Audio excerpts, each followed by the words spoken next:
कहानी धोखे का चेहरा। गिरीश श्रीवास्तव एक सफल और हैंडसम मर्चेंट नेवी अफसर था। दुनिया घूम चुका था, पर अकेलापन अब भी उसका साथी था। एक दिन लखनऊ में हुए एक सामाजिक कार्यक्रम में उसकी मुलाकात हांसिका सिन्हा से हुई। हांसिका में कुछ खास था।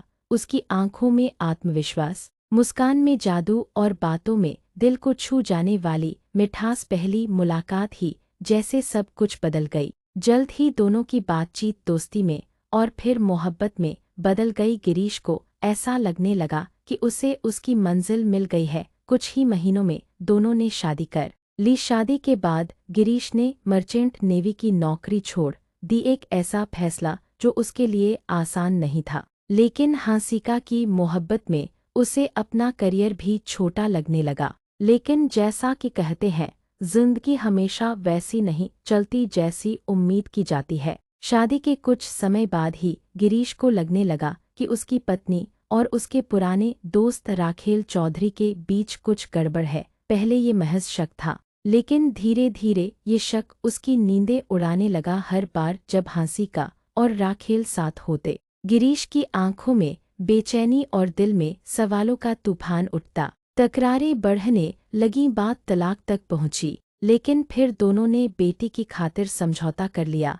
गिरीश ने फिर से मर्चेंट नेवी की नौकरी ज्वाइन कर ली और हांसिका व बेटी को लखनऊ में एक किराए के मकान में शिफ्ट करवा दिया। वो अब भी चाहता था कि चीज़ें ठीक हो जाएं, लेकिन उसे क्या पता था कि वो जिस औरत को अपना सब कुछ समझ रहा है, वही उसकी सबसे बड़ी दुश्मन बनने जा रही है। गिरीश की गैरमौजूदगी में हांसिका और राखेल का रिश्ता अब किसी भी सीमा में नहीं रह गया था। दोनों अब शारीरिक और मानसिक रूप से एक दूसरे के बेहद करीब आ चुके थे, लेकिन उनके इस रिश्ते में सबसे बड़ी रुकावट था गिरीश। एक रात दोनों ने मिलकर एक भयानक फैसला लिया, गिरीश को हमेशा के लिए हटाने का। बिल्कुल उसी समय गिरीश ने बेटी के 6वें जन्मदिन पर घर लौटने का प्लान बनाया। वो ढेर सारे गिफ्ट्स लेकर आया और बेटी को गले लगाकर कहा, मेरी जान, आज का दिन सिर्फ तुम्हारा है। उस रात हांसिका ने उसके पसंदीदा ड्रिंक में तेज नींद की दवा मिला दी। गिरीश बेहोश हुआ और फिर वही हुआ जो इंसान सोच भी नहीं सकता। हांसिका और राखेल ने मिलकर उसकी हत्या कर दी। न केवल मारा, बल्कि उसके शरीर के 15 टुकड़े कर एक लोहे के ड्रम में डाल दिए और ऊपर से सीमेंट डालकर उसे सील कर दिया। अगले दिन दोनों गंगटोक टूर पर निकल गए जैसे कुछ हुआ ही नहीं हो। जब पड़ोसियों ने गिरीश के बारे में पूछा तो हांसिका ने बताया कि वो टूर पर गया है।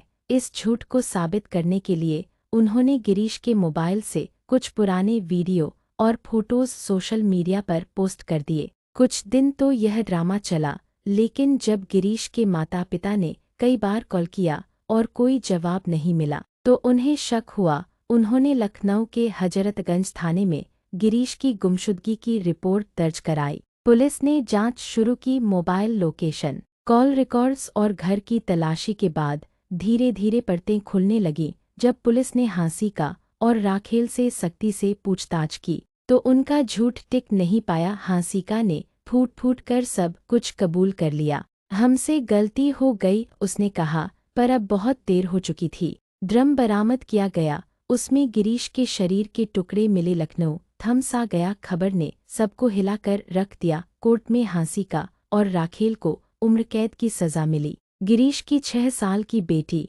अब अपने दादा दादी के पास रहती है। हर जन्मदिन पर वो अपने पापा की तस्वीर को देखकर बस एक सवाल पूछती है, क्या पापा ने भी कभी कुछ गलत किया था जो उन्हें इतना दर्द मिला। गिरीश की कहानी अब एक चेतावनी बन गई है।